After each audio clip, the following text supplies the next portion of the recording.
Iran warning दी है कि अगर फरवरी 2024 तक आपने नहीं बनाई वो पाइपलाइन और गैस खरीदनी शुरू नहीं की तो हम इंटरनेशनल कोर्ट में आपके खिलाफ केस करेंगे और $18 बिलियन की पेनल्टी आपको देनी होगी। एक ऐसी खबर जिसका किसी को इंतजार भी नहीं था और उम्मीद भी नहीं थी। प्रेसिडेंट रईसी ने बात की है इंडिया के प्राइम मिनिस्टर नरेंद्र मोदी साहब से, हेल्प मांगी गई है, दरखास्त की गई है कि इस क्राइसिस को एस्केलेट होने से रोका जाए। इस जंग को रुकवाने में कोई कंट्री बड़ा अहम किरदार अदा कर सकता है तो इंडिया है। प्राइम मिनिस्टर मोदी ने भी ईरानियन प्रेसिडेंट से भी बात की है। पाकिस्तान का तिया पांचा हो चुका है, पाकिस्तान फारिग हो चुका है। मोदी जी ने जो ईरानियन प्रीमियर से बात की है, उससे पहले यूएई की उन्होंने उनसे कॉल की है। मैं समझता हूँ it will be very effective compare to the Tony Bilkins efforts और किसी और की। और दूसरा और तो कोई किसी को कोई तवज्जो ही नहीं दे रही। आपका 1947 से हालात खराब।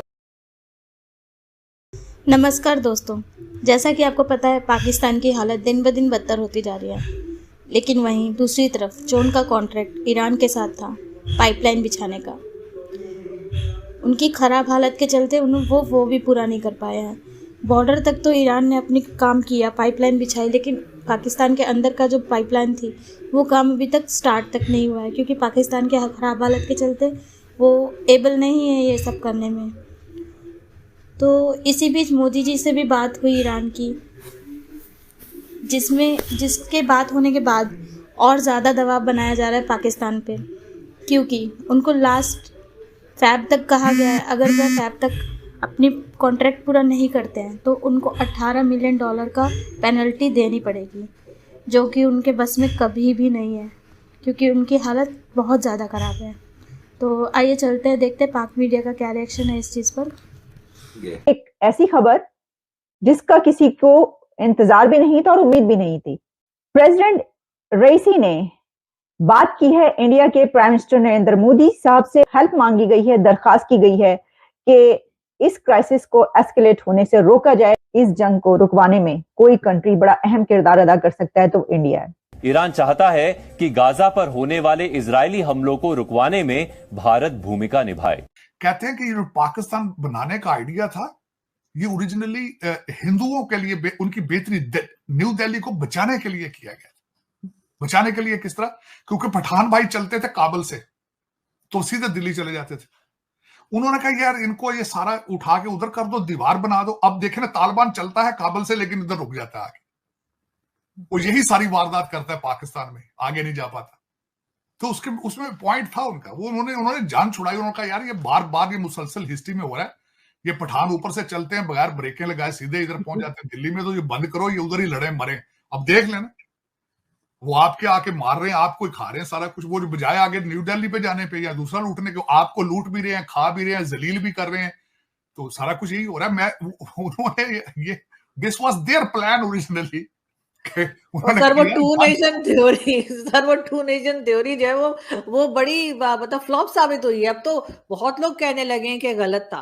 अभी पता नहीं आपने देखा है कि नहीं, मैंने आपको शायद भेजा तो था ट्विटर पे, मैंने लगाई थी वीडियो छोटी सी उसकी प्रयागराज की, जहाँ पे मेरे परदादा का घर है।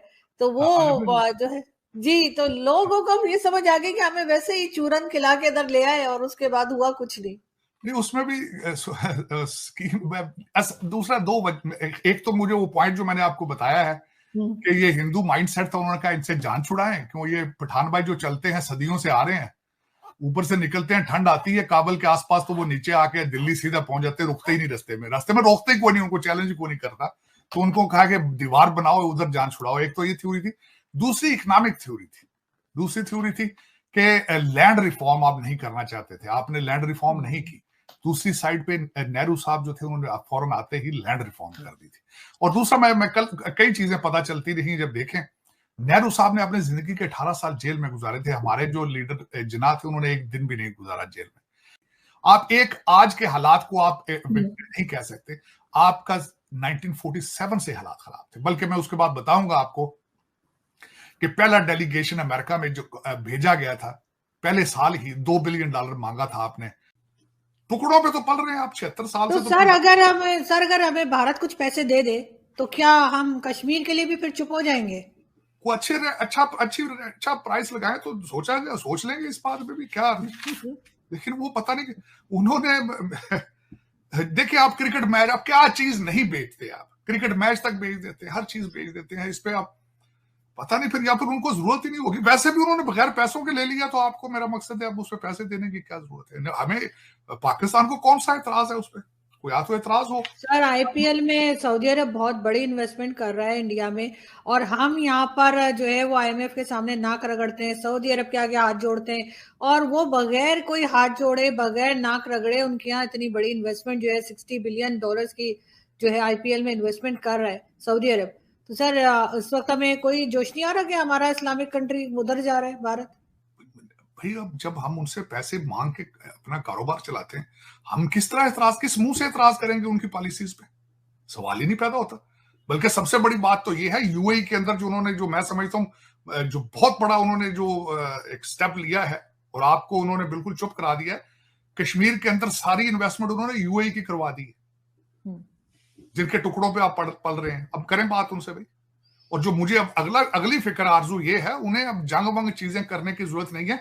आपके अपने कश्मीरी जब देखेंगे कि वहां पे दूध की नहरें चल रही हैं, तो फिर क्या करेंगे आप? किस तरह चुप कराएंगे अपने कश्मीरियों को भाई? वो तो पहले ही बातें हो रही है। इधर वाले कश्मीरी, उधर माल ऑफ कश्मीर बन रहा है, वहां पे मेडिकल कॉलेज बन रहे हैं, हॉस्पिटल बन रहे हैं, दुनिया के सबसे बड़ा ऊंचा ट्रेन का पुल बना दिया उन्होंने। उधर जो सारी डेवलपमेंट हो रही है, उसको किस तरह आपने कश्मीरियों को चुप कराएंगे? पाकिस्तान का तिया पांचा हो चुका है, पाकिस्तान फारिग हो चुका है।